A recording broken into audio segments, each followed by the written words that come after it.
Okay, so people have asked me how to make these face masks, and I'm going to show you how I do it because I make them with a wire up here in the top that can be bent around the nose, and it's pretty simple to make. So I'm going to step you through that and give you some hints along the way, and hopefully that will help. Some of the items you will need are these really help. They're 4 Wonder Clips, and it holds the elastic in the edges. I ran out of 1/4-inch elastic, so I had some 1/2-inch elastic, and I put it on my rotary cutter or my mat, and I cut it in half so it doesn't fray, except once in a while you get these little rubber ends that come out. Just take them out, and the rest of it doesn't fray. Okay, so what you're going to need is 2 6x9 pieces of fabric. I have a 6x9 piece of white percale, which is really dense. It's sheeting fabric. I also have, this is Calf Fassett, just quilt fabric. Now, I buy good quality fabric because the thread count is higher. I also interface it. It's better to use non-woven interfacing. I cut the interfacing a little bit smaller than the actual 6x9, and the reason is because once you get these seams done and you're trying to make pleats, it makes it a lot easier and a little easier for your sewing machine to go over. I've already sewn, I've already interfaced this, and I've sewn one, I put right sides together, and I've sewn one long side. Okay, you know, they're going to throw these things away, so you don't have to be real fussy about this. Okay, so the next thing I do is I open them up. Let me see if I can adjust this camera. If you open them up and get your elastic in there, a piece of elastic here, put your elastic right here in the edge of this. Now what I like to do is I like to pin, or not pin it, but clip it. I'm trying to do this all by myself with nobody to operate the camera. Okay, so clip this in there. Take the elastic and make sure it's flat, and then take the other end, and inside this seam over here I'm going to put it. Now this is on the short side. Okay, we're on the short side.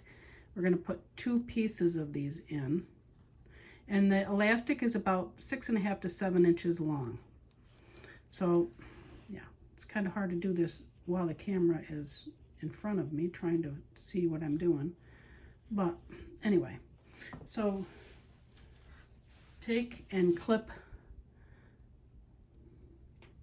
this in.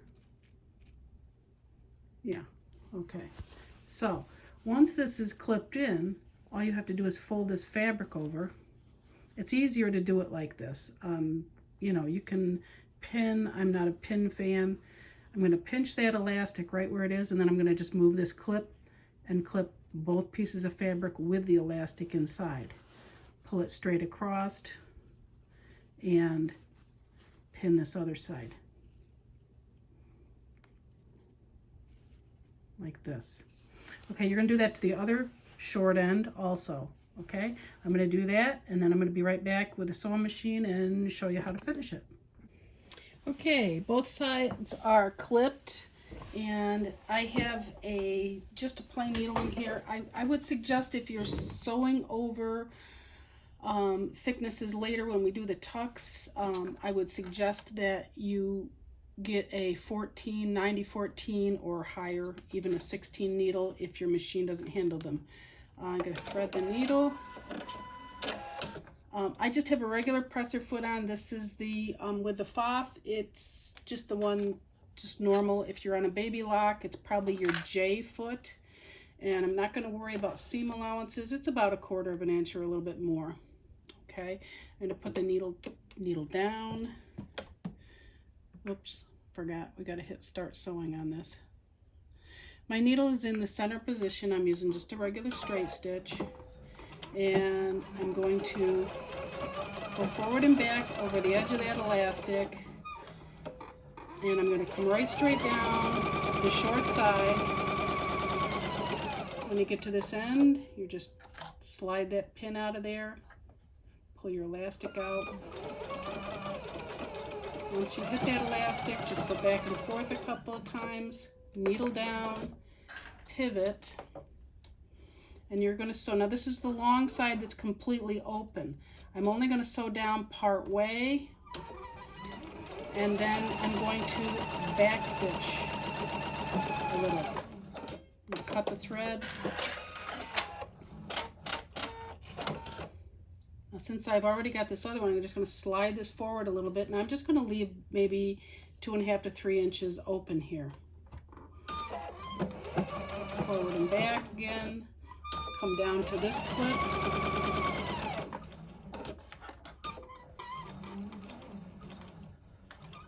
Near the end, pivot. Make sure your elastic is out of the way. Back and forth a couple times.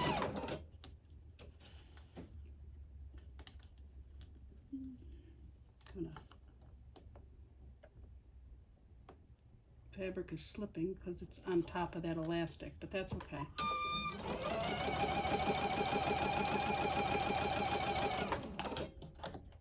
Once you get to this corner, you can hold that elastic just like this. Back stitch a few times. Cut your thread. Now, since I left this opening so I could turn this right sides out. So you turn it right side out, and it's really not that difficult. You don't have to clip corners here because this elastic will pull those corners right out. So once you get it like this, and I try to flip it over because I can see I have my non-woven interfacing ironed down to this side, but I want to make sure it stays in there flat and doesn't flip up on me so that you get the benefit from having it in there. Okay. If you just pull on these elastics, most of them, they just come right out in the corner. So then you're going to flip this over or fold over, fold these edges in like this, and you're going to give it a good press. I'm going to press it and I'll be right back. As you can see, this is all pressed. I still have this open edge right here. I'm going to put a piece of metal up here so that you can bend it around your nose. So I have white pipe cleaner. That's all this is. I'm going to fold it in half because it's really too long and I don't feel like cutting them anyway. Plus it just makes it a little sturdier. Twist it so it doesn't come apart. And with the sharp ends, I usually take round nose pliers. I just curl the sharp ends under, and you can take flat nose pliers if you have them and just pinch those down. Just feel them with your finger in the ends and make sure those ends are not sharp. There's no sharp ends coming out. So this is a little bit smaller than, it's probably about, I don't know, 8 inches. This is 9. Actually, it's probably about 7 inches long. And what you're going to do is you're going to take this and you're going to open this little edge and you're going to slide this right up inside. Then you're going to push it all the way up to the upper edge.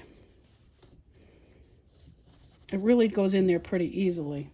And if you have to, just take a pushing tool, some type of tool, scissors, whatever, and shove it up in there. Now it's all the way across this top edge right up in here. And if it's not centered, you can feel where the ends are. Like there's one end, this end's way in. So you can actually take it and push it so that it's centered in there. Now what I'm going to do is, on your machine, you're going to turn your, I like to, if you have a straight stitch needle plate in, and you know what I'm talking about, it doesn't have the big hole here, you're probably not going to be able to do it like I am. I'm going to put my needle all the way to the left. So on my machine, let's see, I'm going to go to Stitch Edit,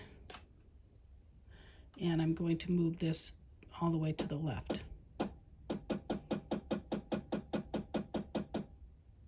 Okay, now that I'm all the way to the left, let's get this where it belongs. Okay, I'm going to start on this upper edge where I put that pipe cleaner. And what I'm going to do is I'm going to push it right into that seam, and I'm going to start. I like to put the needle all the way to the left because I have a lot of feed dogs here, and I want all my feed dogs under that fabric. So if you don't have a needle to the left, and you just have a straight stitch machine, you're only going to be using part of your feed dogs. You're going to be over here like this. I'm not, so anyway, let's get where I can actually hit the foot pedal. So just make sure you don't hit this pipe cleaner. You're going to basically taking, let me get into that a little bit more. It's probably a little over a 1/4 inch, maybe 3/8 of an inch seam. My pipe cleaner kind of shifted when I was talking. Once, even after you sew it in. Okay, now my foot is going to ride right in this groove. If you've ever done piping, you know how this goes. So you're not really going to hit the pipe cleaner. You're just going to be stitching right up next to the edge of it. And you can see the way the foot is right along the edge of it.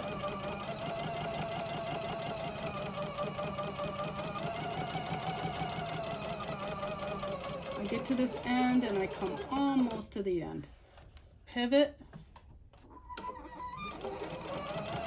Come down the side.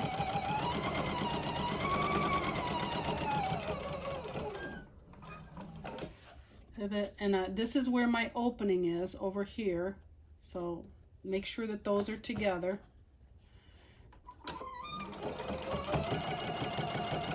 Again, because my needle's all the way to the left, I'm not going to worry about not getting that seam closed, because I'm right up next to the edge of it.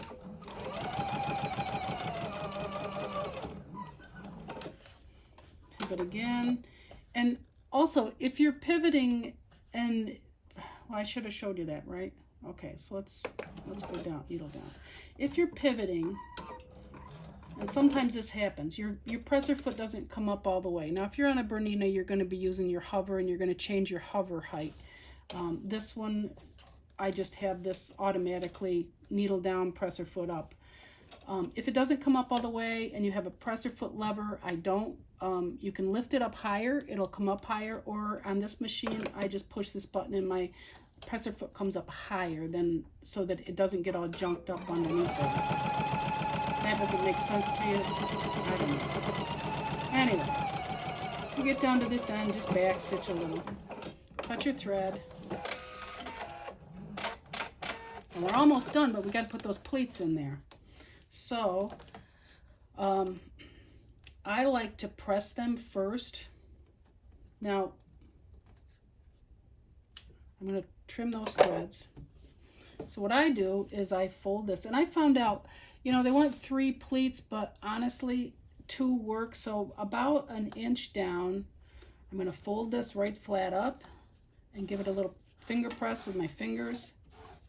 And then I'm going to fold it down 1/2 inch to put a pleat in there, and press and do it again. And put it down again. And now I'm going to press this really quick. I'll be right back. Now I have the pleats and I have them pressed in. The wire is up here. It's inside of here on both ends, so you're not even going to hit the wire. And what I'm going to do is I'm going to sew right down here. Now, if you want, if your machine does not handle going through, you got to realize you're going through 8 pieces of fabric, maybe even the non-woven interfacing that's in there. If you're really worried about not doing that, make sure you put a heavier needle in. Like I said, a 16 or a 90/16. I'm going to change back to put my needle in the center position, and I'm going to start. Notice I have the front of it here with these folds going up. If I sew it with these folds going up like this, my presser feet are going to hit this and they're going to flip these back, and I don't want that. So I'm going to hold it like this, and I'm going to go. You don't really have to be right on those lines, okay? Like I said, they're going to throw these away, okay? So you can go in 1/4 inch, You can even go even further than that. So start, back tack a little. If you have to slow down over these pleats, you may slow down over them. Back tack at the end, cut your thread. Normally, you would flip this around and do that. I don't, because I don't want those pleats in the back to flip up on me. So I will do it this way. Hold it over here, back tack. You can see that that needle is going a little harder through that fabric. The threads. Trim off any threads you have hanging out, and that is it. You are done with a face mask. You can probably make, if you chain stitch those fabric pieces together, right sides together, you can do 20, 30 of these in a day, okay? So thank you for watching, and maybe I'll get a card video done soon, because that's usually what I do. Thanks.